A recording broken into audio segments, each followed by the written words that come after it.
My name is Slava Rubin. I'm founder of Indiegogo.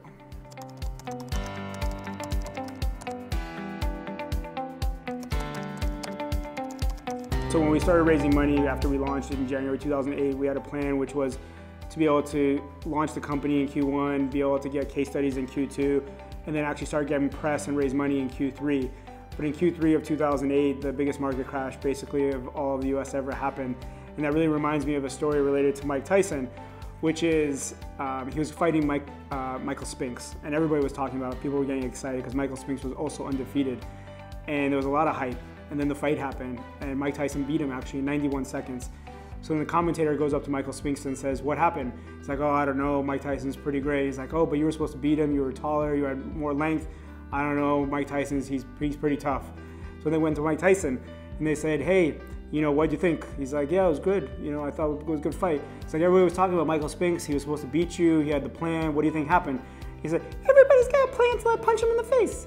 And that really reminds me of Q3 2008, because we had our plan, the economy then crashed, and we just needed to figure out, what are we gonna do now? It's not about what are you gonna do with your plan, what are you gonna do when your plan goes awry, which is what happens to everybody in life and in business.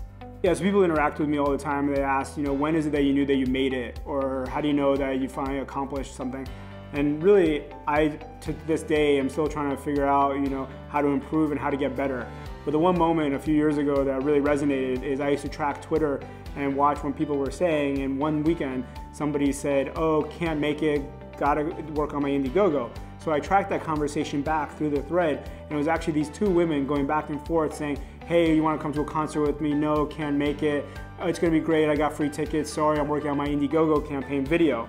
And at that moment, I knew that the trajectory of life had changed.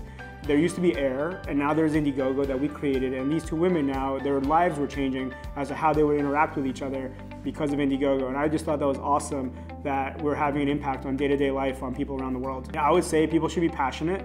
They should think big, start small, iterate quickly, create a product that the customer cares about and be focused and keep on improving.